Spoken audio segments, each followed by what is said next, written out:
بسم اللہ الرحمن الرحیم۔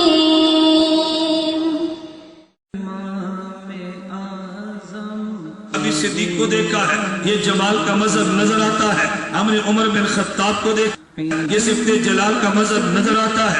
الحمدللہ نحمده ونستعینه ونستغفره ونؤمن به ونتوکل علیہ ونعوذ باللہ من شرور انفسنا ومن سیئات اعمالنا من يهده الله فلا مضل له ومن يضلل فلا هادي له ونشهد أن لا إله إلا الله وحده لا شريك له ونشهد أن سيدنا ومولانا محمدا عبده ورسوله أما بعد فأعوذ بالله من الشيطان الرجيم بسم الله الرحمن الرحيم قل إن كنتم تحبون الله فاتبعوني يحببكم الله ويغفر لكم ذنوبكم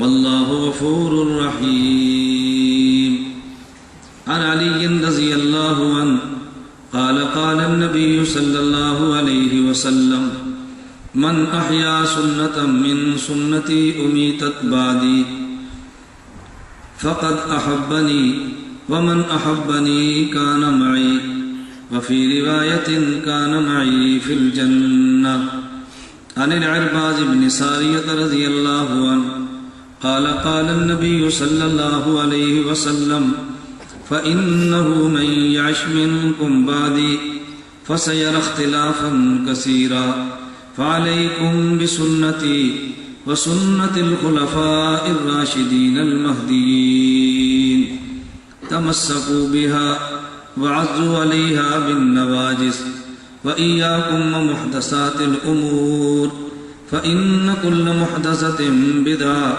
وكل بدعة ضلالة عن عبد الله بن بريدة عن أبيه رضي الله عنه قال قال النبي صلى الله عليه وسلم أصحابي كالنجوم فبأيهم اقتديتم اهتديتم عن عبد الله بن عمر رضي الله عنهما قال قال النبي صلى الله عليه وسلم إن الله لا يجمع أمة محمد على الضلالة عن علي رضي الله عنه قال سمعت رسول الله صلى الله عليه عن علي رضي الله عنه قال قلت يا رسول الله إن نزل بنا أمر ليس فيه بيان أمر ولا نهي فما تأمرنا فقال رسول الله صلى الله عليه وسلم تشاورون الفقهاء اللهم صل على محمد وعلى آل محمد كما صليت على إبراهيم وعلى آل إبراهيم إنك حميد مجيد اللهم بارك على محمد وعلى آل محمد كما باركت على إبراهيم وعلى آل إبراهيم إنك حميد مجيد میرے نہایت معزز علماء کرام، نہایت واجب الاحترام بزرگوں، مسلک اہل سنت والجماعت سے تعلق رکھنے والے نوجوان دوستوں اور بھائیوں، میں نے آپ حضرات کی خدمت میں قرآن کریم کی ایک آیت کریمہ ذخیرہ احادیث میں سے خاتم الانبیاء صلی اللہ علیہ وسلم کی 5 مبارک احادیث تلاوت کی ہے۔ اللہ رب العزت مجھے آیت کریمہ اور احادیث مبارکہ کی روشنی میں مسلک اہل سنت والجماعت احناف دیوبند کو بیان کرنے کی توفیق عطا فرمائے۔ ہمارا نظریہ اور عقیدہ ہے کہ اللہ رب العزت نے اپنی نمائندگی کے لیے اپنے پیغمبر حضرت محمد صلی اللہ علیہ وسلم کو بھیجا ہے، اور پیغمبر نے اپنی نمائندگی کے لیے پوری زمین پہ اصحاب پیغمبر کو پھیلایا ہے۔ اصحاب پیغمبر کے علوم کو امام ابو حنیفہ نے جمع کر کے پوری امت تک پہنچایا ہے، اور جب اس امت میں فتنوں کا خصوصاً بر صغیر میں آغاز ہوا اور ہمارے اس ماضی قریب میں یا کچھ ماضی بعید میں فتنوں نے سر اٹھایا ہے، تو ان فتنوں کو الگ کر کے دین کامل کو پاک کرنے کا کام حضرات اکابر علماء دیوبند نے فرمایا ہے۔ میں اس بات کو یوں عرض کروں گا کہ ایک کام ہمارے پیغمبر نے کیا، ایک کام پیغمبر کے صحابہ نے کیا، ایک کام حضرت امام اعظم ابو حنیفہ نے کیا، اور ایک کام علماء دیوبند نے کیا۔ ہمارے پیغمبر کا کام تکمیل دین ہے، پیغمبر کے صحابہ کا کام تمکین دین ہے، امام اعظم ابو حنیفہ کا کام تدوین دین ہے، علماء دیوبند کا کام تطہیر دین ہے۔ میں نے جو 4 لفظ استعمال کیے ہیں، علماء کے لیے مجھے بہت وضاحت کی ضرورت نہیں، میں طلباء کے لیے اور عوام الناس کے لیے کسی قدر تفصیل عرض کروں گا۔ پیغمبر نے تکمیل دین فرمایا ہے، پیغمبر کے صحابہ نے تمکین دین فرمایا، حضرت امام اعظم ابو حنیفہ نے تدوین دین فرمایا، اور علماء دیوبند نے تطہیر دین فرمایا۔ جو دین خدا نے ہمیں دیا یہ پیغمبر کے واسطے سے دیا۔ ہمارا نظریہ اور عقیدہ ہے اگر پیغمبر کی ذات کو درمیان سے نکال دے، قرآن کریم کے الفاظ بھی نہیں ملتے، پیغمبر کو درمیان سے نکال دے، قرآن کریم کے معنی بھی نہیں ملتے، اللہ رب العزت کی ذات نے اپنا نمائندہ خاتم الانبیاء کو بنایا ہے، اسے میں یوں کہتا ہوں کہ مصطفیٰ نمائندہ خدا ہے۔ جو بات اللہ نے مخلوق سے کرنی ہے براہ راست گفتگو نہیں فرمائی، بلکہ اپنے پیغمبر کے ذریعے فرمائی ہے۔ ہمارے پیغمبر کے ذریعے بات کیوں فرمائی؟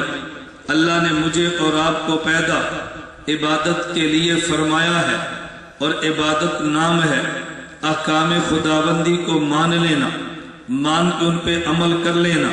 کوئی بندہ احکام خداوندی کو اس وقت مانے گا جب احکام خداوندی کو سنے گا۔ جب بندہ سنتا نہیں تو بات مانے گا کیسے؟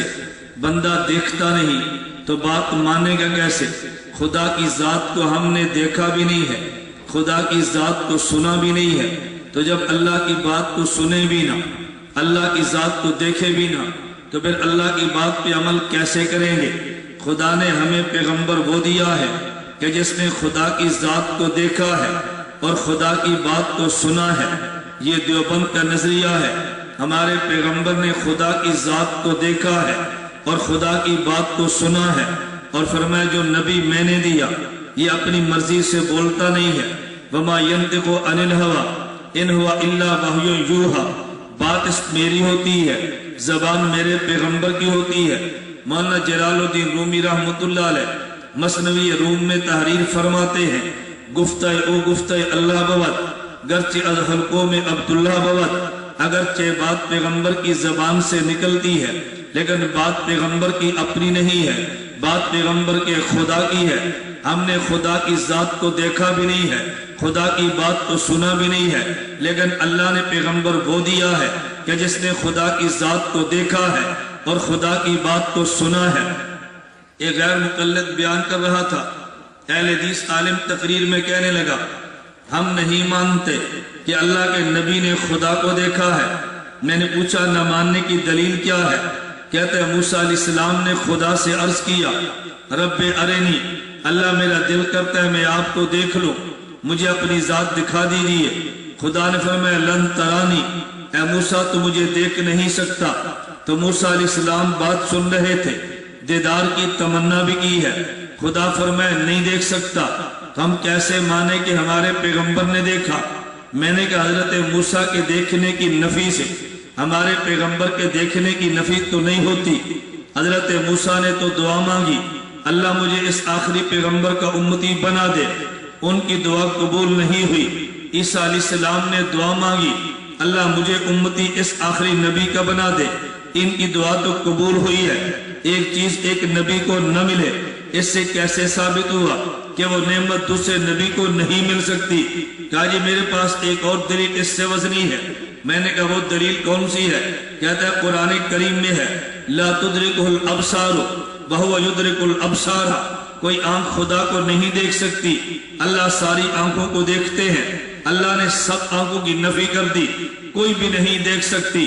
اگر ہم کہیں نبی پاک نے دیکھا ہے تو قرآن کا معنی غلط بن جائے گا، قرآن کا مطلب غلط ہوگا۔ میں نے کہا خدا تجھے ہدایت دے، ہدایت کے بعد خدا تجھے جنت دے، ہدایت کے بغیر تو جنت ملا نہیں کرتی۔ اللہ تجھے ہدایت دے، ہدایت کے بعد جنت دے، مجھے بتا تو جنت میں جا کے خدا کا دیدار کرے گا؟ کہتے ہیں جی ہاں، اگر میں جنت میں گیا میں خدا کا دیدار کروں گا۔ میں نے کہا جب قرآن کہتا ہے لا تدرک الابصار، کوئی آنکھ خدا کو دیکھ نہیں سکتی، تو دیدار کیسے کرے گا؟ کہتا ہے یہ جو خدا نے فرمایا یہ زمین کے لیے ہے، اس زمین پہ رہتے ہوئے کوئی خدا کو نہیں دیکھ سکتا، میں زمین پہ نہیں دیکھوں گا، میں تو جنت میں دیکھوں گا۔ میں نے کہا تو کہتا ہے زمین پہ نہیں، میں جنت میں دیکھوں گا، جنت نیچے ہے، عرش اس سے بھی اوپر ہے۔ اگر تو جنت میں دیکھ سکتا ہے تو میرا نبی عرش پہ کیوں نہیں دیکھ سکتا؟ اگر تو جنت میں دیکھ سکتا ہے میرا نبی عرش پہ کیوں نہیں دیکھ سکتا؟ اس کا تیرے پاس کوئی جواب نہیں ہے۔ میں اس لیے گزارش کر رہا ہوں، ہمارا عقیدہ ہے ہمارے نبی نے خدا کی بات کو سنا ہے، خدا کی ذات کو دیکھا ہے، اور اللہ نے اس نبی کو اپنا نمائندہ بنا کر بھیجا ہے کہ میرے پیغمبر میری بات تو نے کہنی ہے۔ میں دعویٰ یہ کہہ رہا تھا اگر نبی کو درمیان سے نکال دو، الفاظ قرآن بھی نہیں ملتے، قرآن کا معنی بھی نہیں ملتا، تو پوچھے گا دلیل کیا ہے کہ نبی درمیان سے نکالے، قرآن کا لفظ نہیں ملتا؟ میں نے کہا دلیل قرآن میں ہے، اللہ قرآن کریم میں فرماتے ہیں لو انزلنا هذا القرآن على جبل لرأيته خاشعا متصدعا من خشیت اللہ۔ اے میرے پیغمبر اگر قرآن کو میں پہاڑ پہ اتار دیتا، پہاڑ ٹکڑوں میں بٹ جاتا، پہاڑ ذروں میں بکھر جاتا، اس پہاڑ میں میرے قرآن کو اٹھانے کی طاقت نہیں تھی، قرآن پہاڑ کو نہیں اٹھا سکتا۔ پھر ہمارے ذہن میں سوال آتا ہے، ابھی یہ سندے موجود ہے، ابھی کتب انعام کی تقسیم دی جائیں گی، بھیا اشرف علوم کے مدرسے کے ہم نے طالب علم کو دیکھا ہے، یہ 10 سال کا بچہ ہے، یہ قرآن اٹھا رہا ہے۔ ہم نے کرک کے کتنے مدرسوں میں طلباء کو دیکھا، ابھی مدرسے میں گئے تھے، بچوں میں انعامات تقسیم کیے، یہ کون ہے درجہ حفظ کا طالب علم ہے، اس نے 100 نمبر لیے، 100 میں سے 100 نمبر کیوں لیے؟ کہا جی قرآن کے الفاظ یاد بھی ہیں، تجوید سے پڑھتا بھی ہے، قرآن کی آیت پہ اشکال پیدا ہوتا ہے۔ اللہ جب اس قرآن کو پہاڑ کو بھی قرآن اٹھانے کی طاقت نہیں ہے، تو پھر یہ کرک کا دیوبندی بچہ 9 سال کا کیسے قرآن اٹھاتا ہے؟ جب قرآن پہ اعتراض آیا ہے، اس اعتراض کا جواب دارالعلوم دیوبند کے 40 سالہ محتمم قاری محمد طیب قاسمی رحمت اللہ علیہ نے دیا۔ مولانا قاری طیب فرماتے ہیں اگر تم نے جواب کو سمجھنا ہے، آسمان پہ دیکھو، ایک سورج ہوتا ہے، آسمان پہ دیکھو تو چاند ہوتا ہے۔ اگر بندہ گرمی کے موسم میں چاند کو دیکھنا، سورج کو دیکھنا چاہے، آنکھ دیکھ نہیں سکتی، سورج کی روشنی کے سامنے آنکھ جواب دے جاتی ہے۔ اگر جون کے مہینے میں دوپہر کو چاند کے سورج کے سامنے بندہ قمیص اتار کے بیٹھے تو سورج کی تپش کو وجود برداشت نہیں کر سکتا۔ اگر تم نے سورج کو دیکھا، آنکھ روشنی کے سامنے جواب دے گئی ہے، سورج کے سامنے بیٹھے ہیں تو جسم سورج کی تپش کے سامنے لا جواب ہوا ہے۔ لیکن جب 14ویں کی رات کو چاند نکلتا ہے تو چاند کی روشنی کو دیکھو، آنکھ کو مزہ آتا ہے چاند کی چاندنی کے سامنے۔ اگر تم اپنے وجود سے قمیص اتار کے بیٹھو، بدن میں ٹھنڈک محسوس ہوتی ہے۔ سورج کو منیر کہتے ہیں، چاند کو مستنیر کہتے ہیں۔ سورج روشنی دیتا ہے، چاند روشنی لیتا ہے۔ سورج کی روشنی کو ضیاء کہتے ہیں اور چاند کی روشنی کو نور کہتے ہیں۔ ضیاء میں شدت ہوتی ہے اور نور میں نرمی ہوتی ہے۔ ہم نے سورج کو دیکھا تو روشنی ہے، جب چاند میں گئی تو یہ نور بنا ہے۔ سورج کو دیکھا تو حرارت ہے، جب چاند سے گزری تو برودت بنی ہے۔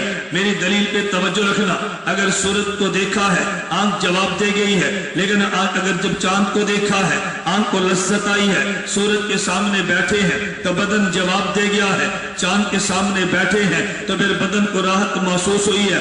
اس کی وجہ یہ ہے کہ سورج جلال والا تھا، اس کی روشنی بھی جلالی ہے، سورج جلال والا تھا، سورج کی تپش بھی جلالی ہے، اور چاند یہ جمال والا تھا، چاند کی روشنی بھی جمالی ہے۔ چاند جمال والا تھا تو چاند کی روشنی بھی جمالی ہے، چاند کی ٹھنڈک بھی جمالی ہے۔ سورج جلال والا ہے، اس کی روشنی کو آنکھ برداشت نہیں کرتی، سورج جلال والا ہے، اس کی تپش کو جسم برداشت نہیں کرتا، لیکن جب سورج کی جلالی روشنی چاند کے جمال سے گزر کے آتی ہے تو دیکھنے میں مزہ آتا ہے۔ جب سورج کی جلالی تپش چاند کے جمال سے گزرتی ہے تو برودت اور ٹھنڈک میں لطف آتا ہے۔ میرا اللہ جلال والا ہے، میرا محمد جمال والا ہے، خدا کا کلام جلالی ہے۔ اگر خدا کا جلالی کلام پہاڑ پہ اترتا، پہاڑ ٹکڑوں میں بٹ جاتا، خدا نے جلالی کلام کو پہلے محمد کے جمالی سینے پہ اتارا ہے، پھر محمد کی جمالی زبان سے نکلا ہے، تو جس جلالی کلام کو پہاڑ میں اٹھانے کی طاقت نہ تھی، یہ میرے محمد کے جمال کی برکت ہے، اس کو اشرف العلوم کا 10 سالہ بچہ اٹھا رہا۔ اگر یہ پیغمبر کا جمال درمیان میں نہ ہوتا تو قرآن کو کون اٹھا سکتا تھا؟ پیغمبر کو درمیان سے نکال دے، الفاظ قرآن نہیں ملتے۔ میں ایک نکتہ عرض کرتا ہوں، کبھی تم نے دیکھا ہے قاری قرآن کا وہ ہمیشہ جلال میں ہوتا ہے، اس کو دیکھ کر بھی بچہ ڈر جاتا ہے، اور کبھی شیخ الحدیث کو دیکھو، حدیث پڑھانے والے اساتذہ کو، ان میں جمال ہی جمال ہے، ان کو دیکھ کر بھی بچوں پر روب طاری نہیں ہوتا، محبت بڑھ جاتی ہے۔ قاری میں دیکھ تو جلال نظر آتا ہے، شیخ الحدیث میں دیکھ تو جمال نظر آتا ہے۔ یہ عیب کی بات نہیں ہے، اس کی وجہ کہ قاری کے ہاتھ میں کلام جلالی ہے، شیخ الحدیث کے ہاتھ میں کلام جمالی ہے۔ ادھر ظہور جلال ہے، ادھر ظہور جمال ہے، ادھر ظہور جلال ہے، ادھر ظہور جمال ہے۔ وہ جلالی کلام پڑھتا ہے تو روح بھی جلال والا ہے، یہ جلالی جمالی حدیث پڑھتا ہے تو انداز بھی جمال والا ہے۔ اس پہ غلبہ جلال کا ہے اور اس پہ غلبہ جمال کا ہے۔ میرا اللہ کبھی صفت جلال کا ظہور کرتا ہے، کبھی اللہ صفت جمال کا ظہور کرتا ہے، توجہ رکھنا۔ اور اللہ دونوں صفتیں پیغمبر پہ نازل فرماتے ہیں، پیغمبر خدا کی صفات کا مظہر بنتا ہے، کبھی نبی پہ صفت جلال نظر آتی ہے، کبھی نبی پہ صفت جمال نظر آتی ہے، توجہ رکھنا۔ میں ایک نکتہ عرض کرتا ہوں، آپ نے سنا ہوگا اور دیکھا بھی ہے، عملی مشاہدہ بھی ہے۔ فجر مغرب عشاء کی نماز میں قاری اونچی آواز سے قرآن پڑھتا ہے، اور ظہر عصر کی نماز میں قاری آہستہ قرآن پڑھتا ہے۔ ابھی ظہر کی نماز ہے، قاری کی زبان بند ہے، اونچی آواز سے قرآن نہیں پڑھتا۔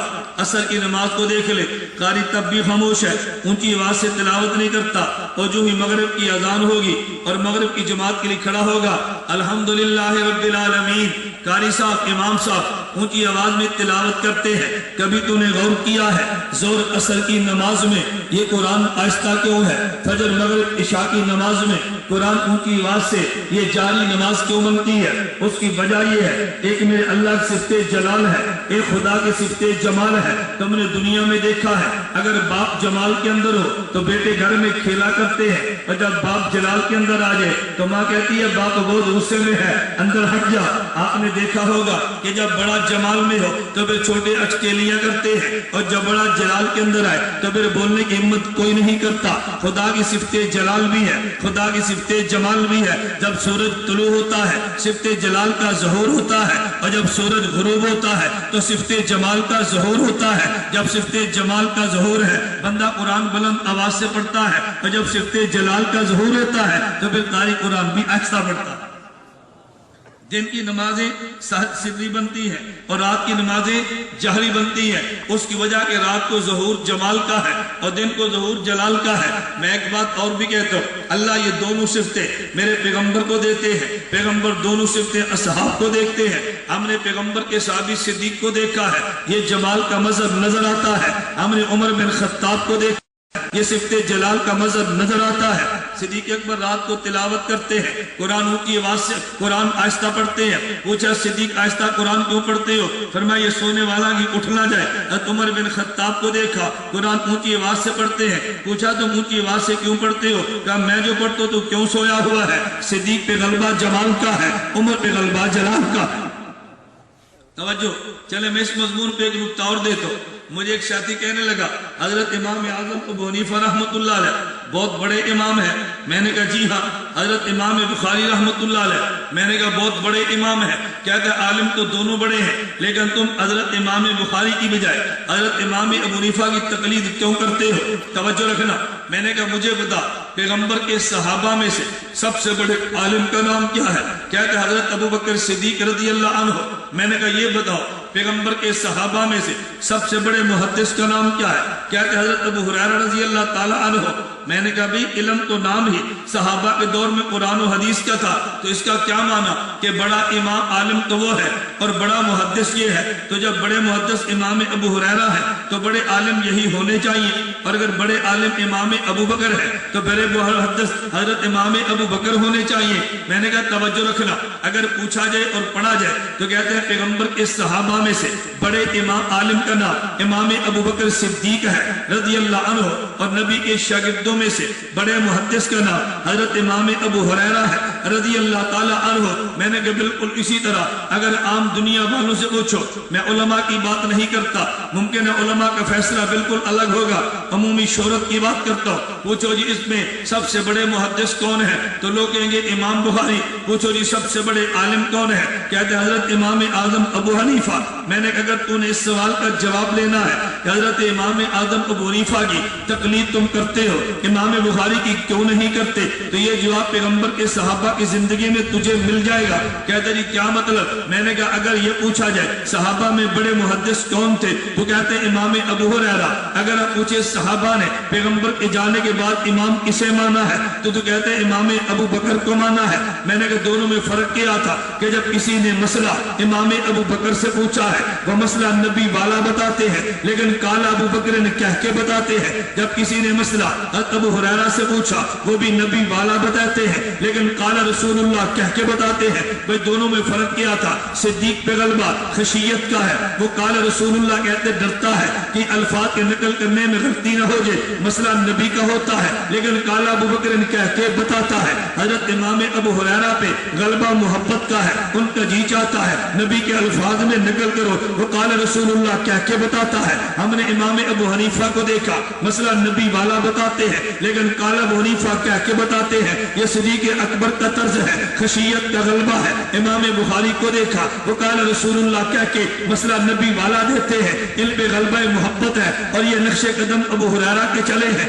میں نے کہا ایک صدیق والا مزاج رکھتا ہے، ایک ابو ہریرہ والا مزاج رکھتا ہے۔ ہم نے صحابہ کو دیکھا بڑا محدث ایک طرف تھا، امام بڑے عالم کو مانا ہے۔ ہم نے بعد والوں میں دیکھا بڑا محدث ایک طرف تھا اور تقلید بڑے عالم کی ہے، تقلید ہم نے بڑے عالم کی ہے۔ میں ایک جملہ عرض کرتا ہوں، میں نے کہا ایک گھنٹے میں تو بہت سارے بیان نہیں ہوتے، میں جملے نقل کر کے اشارے کروں گا۔ میں جملہ نقل کرتا ہوں، اگر کبھی مجتہدین میں اختلاف ہو جائے تو ان پر اعتراضات جواب میں محفوظ کو پیش کیا جاتا ہے، اور جب دو صحابہ پر اعتراض ہو جائے تو جواب میں معصوم کو پیش کیا جاتا ہے۔ اللہ کے نبی کو معصوم کہتے ہیں، پیغمبر کے صحابی کو محفوظ کہتے ہیں، امام مجتہد کو معجور کہتے ہیں۔ نبی کو بولو نا معصوم، صحابی کو محفوظ کہتے ہیں اور مجتہد کو معجور کہتے ہیں۔ معصوم اور محفوظ کا معنی جو معنی میں کروں گا اس کو نوٹ کرو، یہ تمہیں کتابوں سے نہیں ملنا۔ کبھی ساتھی کہتے ہیں کیوں؟ میں نے کہا کتابوں میں لکھا ہے لیکن اس کو جمع کرنا پڑتا ہے۔ میں کئی ایک کتب کے مطالعے کے بعد ایک جملہ کی کتابوں کا خلاصہ نکل کرتا ہوں۔ آپ پوچھو گے معصوم کا معنی، میں نے کہا معصوم اسے کہتے ہیں جس سے خدا گناہ ہونے نہیں دیتا، محفوظ اسے کہتے ہیں جس سے گناہ ہو تو جاتا ہے، اللہ اس کے نام اعمال میں رہنے نہیں دیتا۔ نہیں سمجھے؟ معصوم اسے کہتے ہیں جس سے گناہ خدا ہونے نہیں دیتا۔ میں نہیں کہتا گناہ کرتا نہیں ہے، گناہ نہ کرنا اور ہے، گناہ کرنے نہ دینا اور ہے۔ ہم یہ نہیں کہتے نبی گناہ کرتا نہیں ہے، ہم کہتے خدا نبی سے گناہ ہونے دیتا نہیں ہے۔ میں یہ نہیں کہتا نبی گناہ سے بچتا ہے، میں کہتا ہوں نبی کو خدا گناہوں سے بچاتا ہے۔ ایک ہوتا ہے بچنا اور ایک ہوتا ہے بچانا۔ تم کہو گے جی کیوں؟ میں کہتا ہوں نبی یہ نہیں کہنا نبی بچتا نہیں، ہم نے کہنا نبی کو خدا بچاتا ہے۔ اس کی وجہ اگر نبی اعلان نبوت خود کرتا تو گناہوں سے بچنا نبی کے ذمے تھا۔ نبی اعلان نبوت خود نہیں کرتا، خدا نبی سے اعلان نبوت کراتا ہے، تو جو نبی کو نبوت دیتا ہے وہ نبی کو گناہوں سے بچاتا ہے۔ میں اس کی مثال دیتا ہوں، دنیا میں بچہ خود نہیں آتا، اس بچے کو ماں جنتی ہے۔ اگر بچہ خود دنیا میں آتا تو گرمی اور سردی سے بچنا یہ بچے کے ذمے ہوتا، ہو سکتا ہے کبھی نہ بچ پاتا، تو جو ماں بچے کو جنتی ہے وہ سردی اور گرمی سے بچاتی ہے۔ نبی خود نبوت کا اعلان نہیں کرتا، خدا اعلان نبوت کراتا ہے تو نبی کو گناہوں سے بچاتا ہے۔ ایک ہے گناہ سے بچنا اور ایک ہے گناہ سے بچانا۔ نبی معصوم ہے، معصوم تو صیغہ اسم مفعول کا ہے نا، یہ مفعول اسم، یہ معصوم ہے۔ معصوم کا معنی اللہ نبی سے گناہ ہونے نہیں دیتا، اور محفوظ کا معنی گناہ ہو تو جاتا ہے، اللہ اس کے نام اعمال میں رہنے نہیں دیتا، اللہ اس کے نام اعمال میں رہنے نہیں دیتا۔ یہ دو لفظ اب یاد رکھ لو، نبی کی عصمت پہ اعتراض ہو گئی نہیں، صحابی کی حفاظت پہ اعتراض ہو گئے نہیں، جتنی نصوص آئیں گی سب کا جواب خود بخود ہو جائے گا۔ ہم یہ نہیں کہتے گناہ ہوئے نہیں ہیں، ہم نے کہا گناہ ہوئے تو ہیں، لیکن ان کے نام اعمال میں اللہ عفا اللہ عنہم، رضی اللہ، خدا ان کے نام اعمال میں گناہ کو رہنے نہیں دیتا۔ خیر بات میں یہ کہہ رہا تھا، اور مجتہد معجور ہوتا ہے۔ مجتہد معجور ہونے کا معنی ہم یہ نہیں کہتے کہ مجتہد سے خطا نہیں ہوتی، ہم یہ نہیں کہتے کہ مجتہد کبھی مسئلہ غلط بتاتا نہیں ہے، مجتہد سے غلطی بھی ہو جاتی ہے، خطا بھی ہو جاتی ہے، لیکن فرق یہ ہے کہ مجتہد کی خطا پر بھی اللہ اجر دیتا ہے، مجتہد کی خطا پر بھی اللہ اجر دیتا ہے۔ یہ تو میں صرف جملے عرض کر رہا ہوں کہ ابھی مستقل 4 دن کا 5 دن کا ایک ہی جگہ پر بیان ہو تو بندہ ایک ایک موضوع کو چھیڑتا ہے، معصوم پہ، معجور پہ، محفوظ پہ۔ میں نے ایک اصول عرض کیا تھا، میں نے اصول کیا عرض کیا؟ اگر دو مجتہدین پر اعتراض ہو، معجور پر اعتراض ہو، تو جواب میں محفوظ صحابی کو پیش کرتے ہیں، اور اگر اعتراض ہو جائے دو محفوظ صحابہ پہ تو پھر اعتراض کے جواب میں معصوم نبی کو پیش کرتے ہیں۔ میں ایک مثال دوں گا، چلیں بات تھوڑی سی کھل جائے۔ میں ایک مثال دیتا ہوں، کوئی شخص یہ کہتا ہے امام ابو حنیفہ بھی مجتہد، امام مالک بھی مجتہد، ان دو میں اختلاف ہوا تو دو میں سے ایک غلط ہوگا تو ایک ٹھیک ہوگا، یہ کیسے ہو سکتا ہے ہم دونوں کو ٹھیک مانیں؟ میں نے کہا پیغمبر کے صحابہ سے دیکھ لو، صحابہ ایک مسئلے پر اجتہاد کرتے ہیں، ایک اجتہاد ایک صحابی کا ہے ایک دوسرے کا ہے، اگر نبی نے دونوں میں سے ایک کو باطل فرمایا اور ایک کو حق فرمایا، ہم بھی ایک کو باطل کہہ کے ایک کو حق کہہ دیں گے، اور اگر پیغمبر نے دونوں میں سے ایک کو باطل حق نہیں فرمایا، ایک کو حق فرمایا اور ایک کو خطا فرمایا، تو پھر ہمیں بھی کوئی اعتراض کی ضرورت ہی نہیں ہے۔ پیغمبر کے پر صحابہ کے اس پر بہت ساری مثالیں ہیں کہ صحابہ نے اجتہاد کیا، نبی پاک کو بتا دیا، نبی نے یہ نہیں فرمایا کہ تو نے غلط کیا تو نے ٹھیک کیا۔ سنن نسائی میں کتاب التیمم میں روایت موجود ہے، ابو سعید خدری رضی اللہ عنہ فرماتے ہیں دو صحابی نکلے، سفر پہ گئے تھے، راستے میں پانی نہیں ملا، نماز کا وقت آ گیا، تیمم کیا تو نماز پڑھ لی، ابھی نماز کا وقت باقی تھا، پانی مل گیا، اب دونوں میں اختلاف ہو گیا۔ ایک نے کہا بھی نماز میں تیمم کو حکم یہ تھا کہ جب پانی نہ ملے تیمم کرو، پانی نہیں ملا، ہم نے تیمم کر لیا، ابھی نماز کا وقت تو باقی ہے تو وضو کر کے نماز پڑھ سکتے ہیں، پہلی نماز ختم ہو گئی، وضو کر کے نماز پڑھنی چاہیے، عذر جو ختم ہو گیا۔ دوسرا صحابی کہنے لگا ہمیں حکم یہ تھا کہ جب پانی نہ ملے تیمم کرو، ہمیں پانی نہیں ملا تیمم کر لیا، اب نماز کے وقت میں پانی مل بھی گیا، دوبارہ نماز میرے ذمے نہیں ہے، میں نے حکم خداوندی پہ عمل کر لیا ہے۔ ایک نے وضو کیا، نماز کو لوٹا لیا، اور دوسرے نے وضو کر کے نماز کو لوٹایا نہیں ہے، پہلی نماز کو کافی سمجھا۔ یہ دونوں پیغمبر کے صحابی سفر سے واپس لوٹے، اللہ کے نبی کی خدمت میں گئے، نبی سے مسئلہ پوچھا، حضور آپ فرمائے، اللہ کے نبی کا جواب سنو، فرمایا جس بندے نے نماز کو وضو کیا، نماز دوبارہ پڑھی ہے، تجھے دو نمازوں کا اجر مل گیا، پہلی کا بھی اجر ملا ہے اور دوسری کا بھی ملا ہے، اور جس بندے نے دوبارہ وضو کر کے نماز کو لوٹایا نہیں ہے، فرمایا فقد اصبت سنت، اصل مسئلہ تیرا ہے، اصل مسئلہ تیرا ہے، اس سے خطا ہوئی ہے لیکن اجر اس کو بھی ملا ہے۔ تو جب اختلاف دو مجتہدین میں ہوگا، لوگ ان پر اعتراض کریں گے، ہم جواب میں صحابہ محفوظ پیش کریں گے، اور جب دو محفوظوں پر اعتراض ہوگا تو پھر ہم جواب میں دو محفوظ نہیں دو معصوم پیش کریں گے۔ اس پر ذرا میرا استدلال سمجھنا، نبی کریم صلی اللہ علیہ وسلم وفات پا گئے، توجہ رکھنا، استدلال ذرا سمجھنا، اشکال بھی حل ہوگا، ہمارے اصول کو بھی دیکھیں۔ نبی کریم صلی اللہ علیہ وسلم وفات پا گئے، حضرت عمر بن خطاب آ گئے، انہوں نے کہا حضور پاک صلی اللہ علیہ وسلم زندہ ہیں۔ اگر کسی نے کہا حضور وفات پا گئے ہیں، میں ہاتھ اور پاؤں کاٹ دوں گا، باقی صحابہ کہنے لگے نہیں نہیں حضور وفات پا گئے ہیں، اختلاف ہو گیا نا، بولو نا، اختلاف کن میں ہے؟ دو صحابہ دو محفوظ میں، ایک صحابی کہتے ہیں حضور فوت ہو گئے، دوسرا کہتے ہیں حضور زندہ ہے۔ اب اس مسئلے کا حل کیا ہوگا؟ توجہ رکھنا، نبی کریم صلی اللہ علیہ وسلم نے خواب دیکھی، خواب میں دو فرشتوں کو دیکھا، ایک فرشتہ کہنے لگا حضور جاگ رہے ہیں، دوسرے نے کہا نہیں حضور سو رہے ہیں۔ دونوں فرشتے معصوم، دونوں معصوم ہیں نا، ایک نے کہا حضور جاگ رہے ہیں اور دوسرا کہتے ہیں حضور سو رہے ہیں۔ نبی پاک صلی اللہ علیہ وسلم نیند سے بیدار ہوئے، اپنا خواب بیان کیا کہ ایک فرشتے نے میرے بارے میں کہا حضور سو رہے ہیں اور دوسرے نے میرے بارے میں کہا حضور جاگ رہے ہیں۔ اللہ کے نبی نے فرمایا دونوں ٹھیک کہتے ہیں۔ کیا فرمایا؟ دونوں ٹھیک کہتے ہیں۔ جس کی نگاہ میری آنکھ پر ہے اس نے کہا حضور سو رہے ہیں، اور جس کی نگاہ میرے دل پر ہے اس نے کہا حضور جاگ رہے ہیں۔ توجہ رکھنا، حضور جاگ رہے ہیں۔ کاڑوی فرمایا کرتے تھے جن صحابہ کی نگاہ نبی کی آنکھ پر ہے کہا حضور فوت ہو گئے ہیں، عمر کی نگاہ حضور کے دل پر ہے کہا حضور زندہ ہے۔ یہ سمجھے؟ تو جس فرشتے کی نگاہ آنکھ پر ہے اس نے کہا سو گئے، اور جس کی نگاہ دل پر ہے اس نے کہا کیوں؟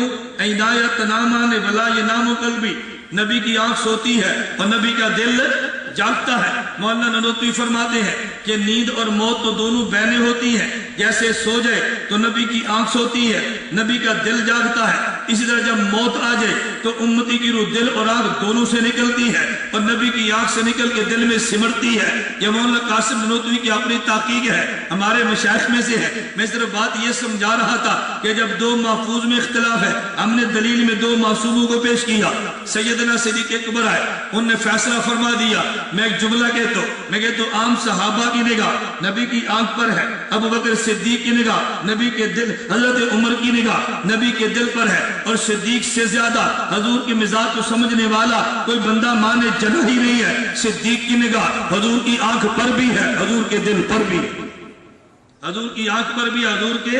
اب صدیق اکبر نے فیصلہ کیا فرمایا؟ اس فیصلے کو میں آپ کے لفظوں میں سمجھاتا ہوں۔ دیکھو جب نبی سو جائے، جب نبی دل جاگ رہا ہوتا ہے یا سو رہا ہوتا ہے؟ بولو، لیکن کہتے کیا ہے؟ حضور سو گئے یا جاگتے ہیں؟ کہتے تو یہی ہے نا، حالانکہ دل جاگ رہا ہے مگر کہتے کیا ہے؟ سو گئے۔ حضرت صدیق نے سمجھایا عمر اگرچہ نبی کا دل زندہ ہو لیکن کہنا یہی ہے کہ وفات پا گئے، جیسے نبی کا دل جاگ رہا ہو کہتے یہی ہے کہ سو گئے، نبی کا دل زندہ ہو کہنا یہی ہے کہ وفات پا گئے، جیسے نبی کی نیند اتنی ہی ہوتی ہے تو نبی کی موت بھی اتنی ہی ہوتی ہے۔ حضرت عمر کہتا ہے مجھے مسئلہ سمجھ آ گیا، آج کی امت کو سمجھ نہیں آ رہا، آج لوگوں کو نہیں سمجھ آ رہا۔ اور اللہ کی قسم اٹھا کر میں کہتا ہوں مسئلہ حیات مشکل نہیں ہے، میں ایک الجھن دور کرتا ہوں۔ ہم میں سے بہت سارے احباب نے مسئلہ حیات کو سمجھا نہیں ہے، اور نہ سمجھنے کی وجہ سے اسے اشکال پیش آتا ہے، اور تو جو الجھن ہوتی ہے یہ بات نہ کرنا، یہ نہ چھیڑنا، یہ مسئلہ مناسب نہیں، ہمارے خطے کے لیے ٹھیک نہیں۔ میں نے کہا عجیب بات ہے، جس مسئلے کا منکر 1957 سے پہلے 1400 سال میں کوئی نہ ملے، اس مسئلے پر بھی تمہیں شبہ ہوتا ہے کہ اس کو بیان کریں یا بیان نہ کریں، کہ امت کا اجماعی مسئلہ ہے۔ خیر بات لمبی ہو گئی، میں نے بات یہاں سے شروع کی تھی، ایک صفت جلال ہے اور ایک صفت ہے نا ذہن میں، آپ تھوڑا سا واپس ہے، ایک صفت جلال ہے ایک صفت جمال ہے۔ میں کہہ یہ رہا تھا خدا نے دونوں صفت جمال صفت جلال بھی موجود ہے، میں اس سے بات نہیں کرتا، میں تو نقطہ عرض کر رہا تھا کہ اللہ کا کلام بھی اگر نبی کو درمیان سے نکال دے ہمیں کلام خدا کا مل ہی نہیں سکتا۔ الفاظ خداوندی بھی تبھی ملیں گے جب پیغمبر کی ذات درمیان میں موجود ہوگی۔ توجہ رکھنا، اس پر میں نے دلیل دی تھی، لو انزلنا ھذا القرآن علی جبل، میں نے کہا تھا اعتراض آیا تھا، جواب دیوبند والوں نے دیا ہے۔ میرا مستقل ایک عنوان ہے، کبھی آپ کی کرک میں آیا، مستقل میرا ایک عنوان ہے کہ جب قرآن پہ اعتراض ہوتا ہے جواب دیوبند والا دیتا ہے، جب دیوبند والے پر اعتراض ہوتا ہے دفاع اللہ کا قرآن کرتا ہے۔ یہ مستقل عنوان ہے، ایک مسئلہ نہیں، میں مسائل کی فہرستیں گنوا دوں گا کہ جب حدیث پر اعتراض ہوتا ہے تو جواب دیوبند والا دیتا ہے، اور جب اعتراض دیوبند والے پر ہو تو پھر دفاع پیغمبر کی حدیث کرتی ہے۔ اعتراض قرآن پہ آیا تو جواب پھر مولانا قاری محمد طیب قاسمی نے دیا ہے۔ میں بتا یہ رہا تھا کہ چونکہ نبی نمائندہ خدا ہے، اللہ کے کلام کے الفاظ بھی نبی کو درمیان سے نکال دے تو نہیں مل سکتے۔ اگلا جملہ اگر نبی کو درمیان سے نکال دے تو نبی قرآن کے الفاظ کا معنی بھی کوئی نہیں بتا سکتا۔ اگر کلام کے لفظ چاہیے تب بھی نبی دیں گے، اگر کلام کا معنی چاہیے تب بھی نبی پاک دیں گے۔ اس پر میں ایک مثال دیتا ہوں، زیادہ مثالیں نہیں، آپ اہل علم ہیں، مسائل جمع کریں اور مزید اس عنوان کو بیان فرمائیں۔ ایک مثال ذہن میں رکھے، قرآن کی آیت اتری ہے، الذین آمنوا ولم یلبسوا ایمانهم بظلم اولئک لهم الامن وهم مہتدون، کہ جو بندہ ایمان لایا، ایمان کے ساتھ ظلم کو ملنے نہیں دیا، اللہ اسے امن بھی دے گا، اللہ اسے ہدایت بھی دے گا۔ پیغمبر کے صحابہ چونکہ عربی والے تھے، عربی جانتے تھے، قرآن کی آیت اترتی پریشان ہو جاتے۔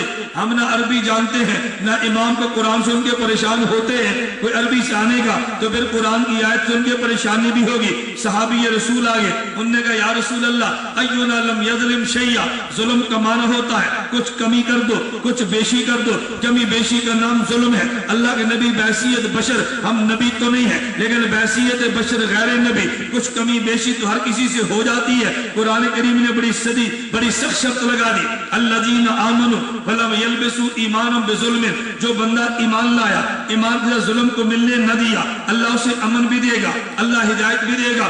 اینا لم یظلم شیئا، ہم میں سے کون سا بندہ ہے جس سے کچھ کمی کوتاہی نہ ہو؟ اس کا معنی یہ ہمیں امن نہیں ملے گا، ہمیں ہدایت نہیں ملے گی۔ یہ صحابی کی الجھن آئی، اللہ کے نبی نے قرآن کو سمجھایا ہے، اللہ کے نبی فرمانے لگے یہاں پر ظلم کا معنی وہ نہیں جو تو سمجھا ہے، یا ظلم کا معنی وہ ہے جو سورہ لقمان میں اللہ رب العزت نے خود فرمایا، یا بنی لا تشرک باللہ ان الشرک لظلم عظیم، یا شرک سے مراد ظلم سے مراد شرک ہے۔ اب آیت کا معنی ہوگا الذین آمنوا ولم یشرکوا باللہ شیئا اولئک لهم الامن وهم مہتدون، کہ جو بندہ ایمان لایا اور شرک نہیں کیا اللہ اسے امن بھی دے گا، اللہ ہدایت بھی دے گا۔ تو کلام خداوندی کا معنی اگر پیغمبر بیان نہ کرے تو صحابی کو بھی سمجھ نہیں آتا، تجھے اور مجھے کیسے سمجھ آئے گا؟ اب میرے جملے پہ غور کرنا، ہمارا دیوبند کا نظریہ یہ ہے کہ نبی چونکہ نمائندہ خدا ہے تو کلام خداوندی کے الفاظ بھی نبی سے ملیں گے، کلام خداوندی کا معنی بھی نبی سے ملے گا۔